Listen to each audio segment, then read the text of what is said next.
Podcasting is more than just talking. It's listening. BSing with Bob Schmidt. The BS with Bob Schmidt podcast featuring entrepreneurs, business, and marketers. This time around, talking with Fox News contributor, leadership brander, and author of 8 books, including Doing It Right, the stories that make us. It's Valerie Sokolosky, and I've had Valerie on my radio program many times, and I can't believe you actually married into that last name. I don't know. You know, when I met my wonderful husband of all these many years, my name was Grant, and I'll never forget the first time I met him. I thought, oh, wow. And my immediate second thought was, oh, my goodness, that name. But it's okay because you know what, Bob? It's memorable. That's true. So did it take you a while to figure out how to spell it? Yes, and I still get asked, and that's okay. It's just more memorable, and that's what counts in life. That's so true. So let's talk a little bit about doing things right, because the name of your latest book is Doing It Right. And so how do we actually do it right? Is it possible to do things right? Well, let me just clarify one thing. The name of the book is Do It Right. And yes, to answer your question, you can either do it right and intentionally think about it, and then you'll do more things right. The way this came about in terms of the book itself is that I'm still doing a lot of business etiquette and professional presence workshops around the country. And so when I do that, I'm usually talking to emerging leaders who are wanting to know how to dress, so image is part of it. They want to know what kind of business behaviors are appropriate or not, because we both know times change. And then they want to know about how to be a good networker. So those are kind of the 3 buckets of my legacy program. So I decided to put them all in a book called Do It Right, and it's just a lot of tips. It's not a read book. It's just tip about these different areas. So that's kind of what it is, Bob. So did it take you a long time to put together this book of tips? It takes time to write a book, my friend. Yes, it does. And I'm still gathering information. Every time I'm with an audience, I will ask them to write down their top 3 questions in each of those categories. And from that, of course, came the book. What's really interesting, Bob, is it doesn't matter what level a person is at their career path. I can talk to entry-level college kids. I can talk to recent college grads. I can talk to CEOs. Everyone has questions about, well, now, let's see, what should I wear? Or, well, how should I approach someone at that cocktail party when I wish I weren't there in the first place? And so it's like we all have questions, including me. I'm always learning. Aren't you? Oh, absolutely. If there's a day that goes by that I don't learn, I tend to think to myself, well, I better either read some more or get on the computer or watch some television or do something in order to figure out, something, so that way I can at least learn something for the day. I bet that's really relevant for you and what you do, Bob, because you talk to so many people. You've got to be so knowledgeable about so many things. So kudos to you. Well, I ask a lot of questions. I talk to people that are much more knowledgeable than myself, as why you're my guest, Val. Thank you. So let's start off with the wear. What should we be wearing when we're out doing things? Does it matter if it's like Christmas is coming up, so wearing something to a company Christmas party is probably different than wearing something to a networking situation? Sure. I always make things simple. I'm a very simple-minded person. So here's the simple answer to that, and that is to ask yourself, how do I want to be seen? How do I want to be perceived? What's the message I want to give in this particular situation? So as an example, I was at a luncheon today, and it was a Christmas luncheon for an organization I'm in.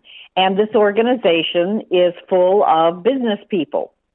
So I wore a business-looking outfit. I certainly wasn't in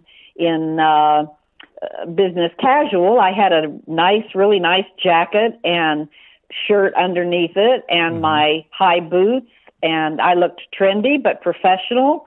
And so I intentionally dress that way. So then this weekend, like many of us, we'll go to parties. I'm going to one this weekend, and it's much more casual. It's a come and go party. So I'm not going to be in a jacket, a business jacket. I'm going to be in a sweater set or something festive, great color that I know looks good. So that's really the simple answer. Just stop and say, what's the message I want to give to the people I'm getting ready to be involved with? One of the easy things to do when you're not sure is back to, first of all, what I said earlier, who are you meeting with? Right. You know, what is their, if it's a CEO of a big company, that would be different than a small business down the street and so forth. So still think about what's the message you want to give to that person and how would what's expected and respected. Right. That person would have in mind. Okay. Right. Oh, that makes a lot of sense. Yes, what's expected and respected. And the other thing is for men, it's always easy you're never wrong in a nice shirt and a pair of slacks, and honestly now jeans, nice dark pressed jeans are great too, depending on your person you're with. Right. But then have a jacket maybe in the car to throw on or to walk in with and then take off. Right. I guess it's easier to be a man and when it comes to dressing up than it would be for you or my wife or other women that are listening. It actually is. Thank you for that. It is. But that's why people need my help, right? Oh, absolutely. No, you do have a good point, Bob, because there are so many options with women. And so I will still say, though, when you have a jacket, that immediately ups the game. So even for a woman, if it's a blouse or a shirt or whatever, and you throw a jacket on, you immediately raise the bar. So it's still the same philosophy in a way. Does a sweater work in place of a jacket for a woman? Oh, sure. Yes, Okay. A sweater works just fine. Sweater brings it down a little bit, but it's still sort of that in-between jacket. And there are some great sweaters out there this year. Well, I've even noticed, too, that more women are wearing those scarves, the endless scarf, if you know what I mean. It's like one piece. The circular scarves, yeah. Right. Scarves are, you know what? Thank you for sharing that, because a scarf for a woman can be a great accessory. You can wear scarves all kinds of different ways. Yes, there is that continuous circular scarf, and that's in. But there's all kinds of shapes of scarves. If any women are listening, I would Google and go onto YouTube and search for ways to wear scarves. There's a ton of little videos out there showing you different ways to tie the scarves. But you can take one outfit and throw different scarves on for different situations, and really have a whole new look. It's like jewelry. It's an accessory. So the book is called Do It Right, and I'm sorry for getting it wrong earlier. Do It Right. Part of it is about what to wear. Part of it you mentioned is networking. What was the third part? I hesitate, Bob, to say etiquette. People don't like the word etiquette, but I'm known as the image and etiquette person, so why should I fight with that? Right. But business etiquette changes, doesn't it? I believe it does, yeah. It does. There are things that are not as stiff. We're a much more casual business today, and most except Wall Street. If you're on Wall Street, you're on Wall Street. But business itself tends to be much more engaging. Companies are doing everything they can to drive engagement, and one of the things that they are finding is that by walking around as a leader and being more engaging themselves and having a dress code that isn't the old stiff dress code, being more business casual in some industries.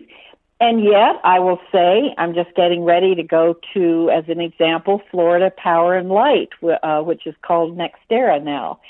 And they bring me in every year to do a 2-day program on exactly what I'm sharing with you, because they want they're from director level up. They want their people to dress with a jacket. Yes, take it off when you're in the office, but they still want that professional look, and that's Florida Power and Light. So you really have to know what the industry is and what that company in the industry expects. Let me ask this then, because we both know that the way that people dress is different than it was like when my dad was working. It's different than it was when we were growing up. Does that mean that the quality of work has slipped at all because of the slacking of the dressing? The only time I hear that it does make a difference is when someone gets a little slovenly with the business casual. Right. People, if the company doesn't, here's an example. If a company doesn't say what a business casual looks like, then people are all over the ballpark.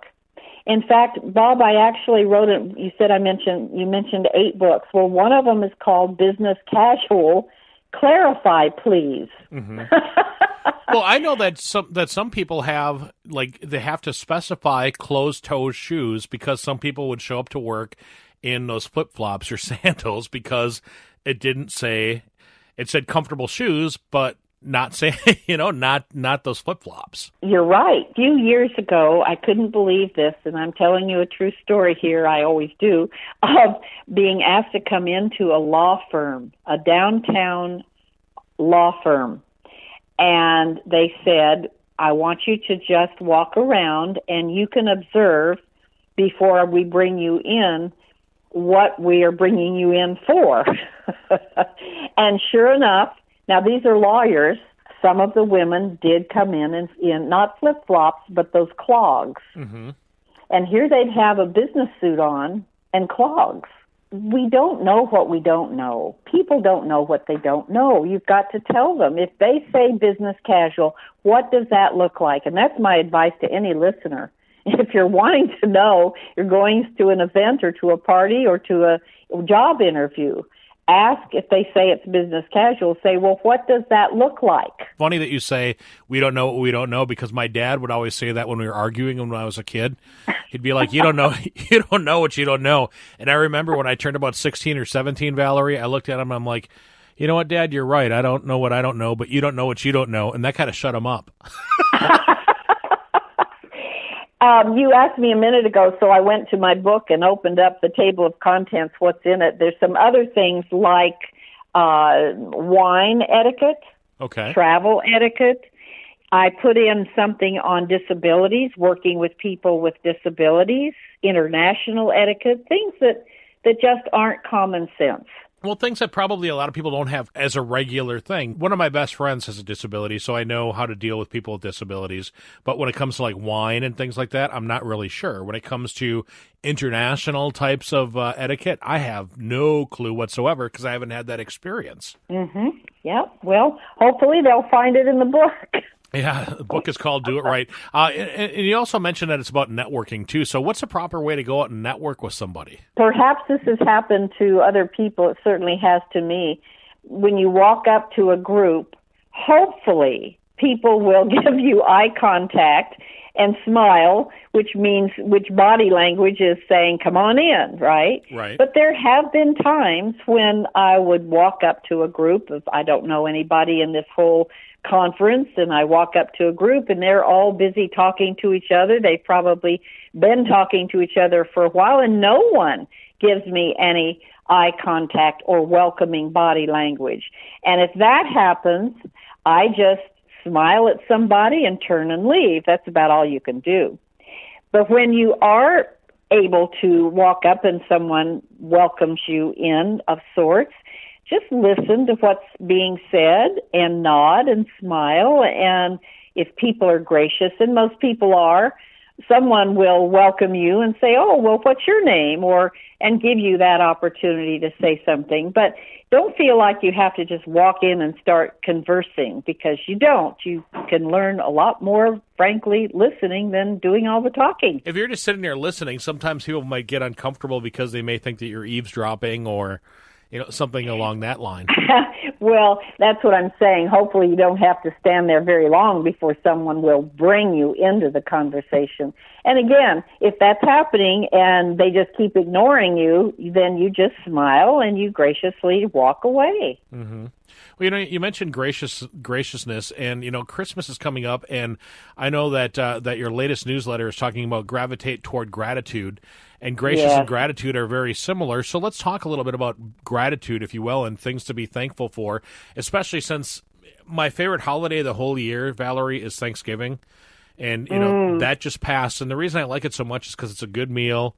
There's no expectations. There's family and friends around, and you just have the chance to smile and to be thankful for things. Right. I wrote that newsletter, and I got more hits. I write something on gratitude fairly often, and when I do, and particularly this one, for the one that you're just mentioning, gravitate toward gratitude, got so many hits. People really resonate with that because it's so true. What do we hear when we go to events or to a business meeting or just having coffee? We hear complain, vent, what I don't have, what isn't happening. And the real reality is, and this is all psychological with a lot of proof behind it, very simply, I will say, once you start focusing on what you do have, focusing on things that are working for you, focusing on things you are grateful for, pretty soon your attitude just changes and life starts giving you more things because you're gravitating toward a heart of gratitude instead of a selfishness of I need. There are wealthy people I know that just give and give and give, and they're happy, happy, happy. There are people who don't have a lot of money, and they still find ways to give of their time, of volunteering, of a pat on the back. It doesn't have to be money-oriented. And these people are the people who are happy people. The people that you'd mentioned some people with a lot of money that give and give and give. I know a couple of people like that, and it's amazing to see how happy they are. And I also have some friends that have nothing, and they give over their time, and it's amazing to see how happy they are and how everything is bright and sunshiny, Well, I would encourage listeners to do what I did when I wrote the article and that research. I always try to find research behind anything that I stand firm on.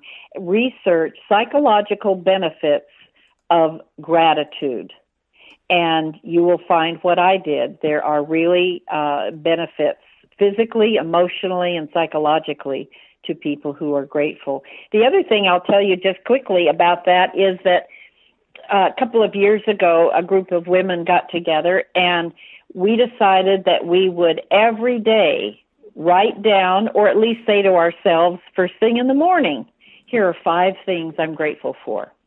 And that became a habit. And to your point, at the end of the year, every single one of us said, oh my goodness, this year was so much better than last year. And I think it had something to do with what our mind is feeding our mind. That's pretty amazing. So did you write down all the different 5 things that you're thankful for every day? Every day. I kept a diary. I did. Every single day. I actually did it at night. Just before I'd go to bed, I would grab that notepad that I had, and I would just write down 5 things that I was grateful for that day. I'll tell you something that just happened last week. I was doing a workshop for a healthcare organization, and everyone at the table, the leader of that team, gave everyone a little Christmas ornament that was a frame, just a little picture frame. It wasn't expensive. It was just a picture frame. And she challenged her team for everyone to write something they were grateful for this season and put it in that frame and hang it on the tree. That's a cool idea. I was going to say, I bet you that turned out to be a pretty cool tree, right? I would think it would. They all took it home and said they were going to, each person said, yes, I'm going to do that and put it on the tree. That's really cool. What do you think? What are you thankful for? You mentioned you have 5 things every day. What are a couple of examples of things that put a smile on Valerie's face? Only 5? I'll start with health. I will start with health, because when we have our health, we have everything, and there's so many horrible diseases and stuff that's going on in our environment, in our world. So health would be 1. My family absolutely would be number 2. Doing something, you and I talked about this on another show, doing something I really love so that it's not work. It's just what I love to do every day. Mm-hmm. I'm grateful for that. I'm grateful for being able to cook for family. That's my passion. I love cooking. And so I'm grateful when I can get in the kitchen and relieve stress by cooking. That's what I do. Goodness, I could go on and on. What about you? As I'm thinking about it, some of just the simple things like that I can turn on a light switch and it turns, or that when you flush a toilet that it doesn't, overflow. Or that when you turn on the radio or the TV that there's stuff there, or you open up the newspaper and that there's words to be written and to be read. I mean, there's just so many different things out there that personally I'm grateful for. And you'd hit the nail on the head when you mentioned family and, just the simple things in life, like going out and having a fire or drinking a beer with a friend, or, Mm-hmm. There's just a million things that personally I find that I'm grateful for, that if I wouldn't have had the time to sit and just think about it, you take a lot of that stuff for granted, unfortunately. Well, I'm glad you took it to such a simplicity. I was sort of going up in the bigger sphere there, and you're so right. A fluffy pillow, a warm comforter, Yeah. You're right, a glass of wine at night. Yes, you could go on. And I think if people just stopped and did that one time, just sat down and wrote, they'd find there's lots and lots and lots of things. Well, here's something that's weird too: is a cold foot and a warm bed, because that means that there's somebody next to you. That's true.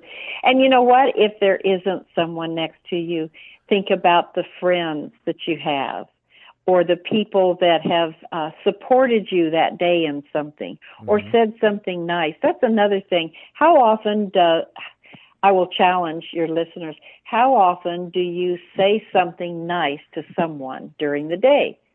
Not just smile, hi, how are you? But you look really pretty today. Or you seem to be happy. Hope things are going well with you. Anything, just paying a compliment. Right. When I do that, and I don't do it every day, I'm not saying I'm Superwoman, but when I remind myself to do that and do so, oftentimes someone will almost look shocked. Like, oh, thank you. Like it's a surprise. Valerie, sometimes it's just the simple things in life that help us to do it right. It's so true. So true. Name of the book was fabulous, right? Absolutely. Good name. Absolutely it was. So how do we go about finding that book or any of the other 7 books that you wrote? 8 total, 7 including that, or 8 including that one. Well, there are 2 that are up on Amazon now. My books were with a publisher, and gratefully the publisher gave me the rights. Well, I decided, instead of being a distribution center myself that I've been all these years, I decided to put them up on Amazon through what's called Clear, I want to say Clear Space, Create Space. But they're print on demand, right? Or print on Kindle? demand, yeah, yes. Kindle, print on demand type books, right? That's right.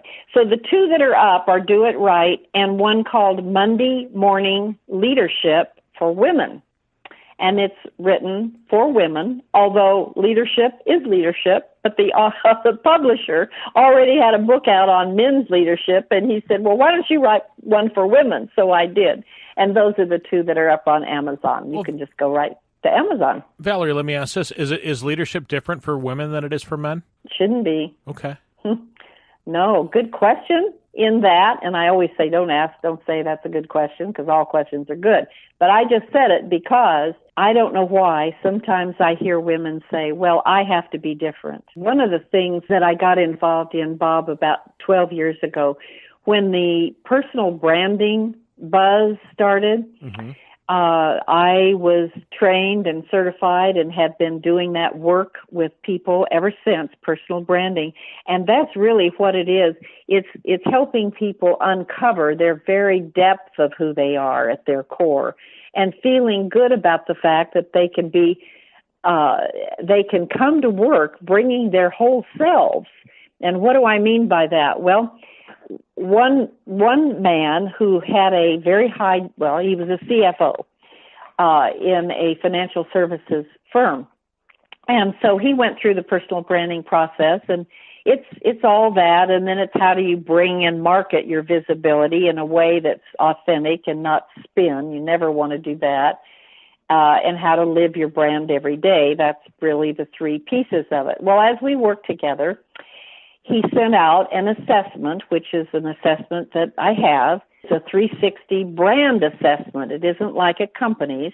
It's sent out to anyone that knows you and could give you honest feedback. So it's more about what's your reputation out there. So you send it to business people, you send it to friends, family, mentors, professors, and so forth. Well, the results came back, and it was really interesting, Bob, because this man, in the group of people that had anything to do with him at work, never once mentioned that he was humorous, that he had a sense of humor, that he was quick-witted, nothing. And everyone on the other side of the coin that knew him outside of work all said something about what a fun guy he is, great sense of humor, the life of the party, blah, blah, blah. So in debriefing, the conversation was like this. Well, I'll call him Bob since that's cheap. Well, Bob, how interesting is this? So what do? Do you leave your suitcase full of humor at the door when you walk into work and then pick it back up when you go home? And he quickly said, yes, I do. Why would he? Really? Really? Is that what you do? Oh, yes, because humor isn't what should be exposed in the workplace at my level. Well, can you imagine? Now you know me well enough on the air to know that I'm very real. And the conversation from there went to all the aspects of, well, why do you do that? And is that an assumption? And are you sure? And frankly, you're just not being who you are. How does that feel? He said, well, it's kind of stuffy at times. The end of the story is he gave himself permission to try some humor in the office. And little by little, he just cracked a joke once in a while, or he had something interesting but humorous to add to a conversation. And the end of it is he said, it's so interesting. People come into my office now. Now, this is a CFO, okay? Mm-hmm. People come into my office. They say hello in the hallway.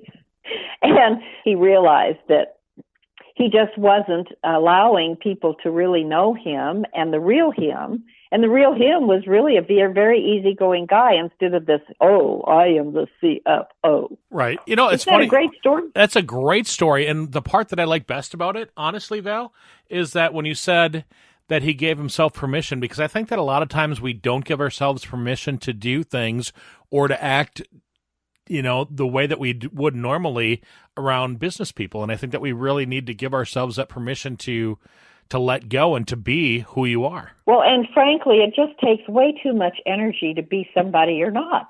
Amen. That is totally true. ValerieandCompany.com for more information. Valerie Sokolosky, used to be Grant. Sokolosky, right? Sokolosky. Valerie it's Sokolosky. Funnier when you mess it up. Oh, I know. That's okay. Valerie, have a very Merry Christmas. Thank you for spending time with us. The BS with Bob Schmidt podcast is brought to you by Orange Computer. Find them online at orangecomputerlax.com. And by Tri-State Sound and Light. Find them online at tristatesound.com. Tell your story with microcasts by podcastforhire.com. The BS with Bob Schmidt podcast is a Podcast for Hire production.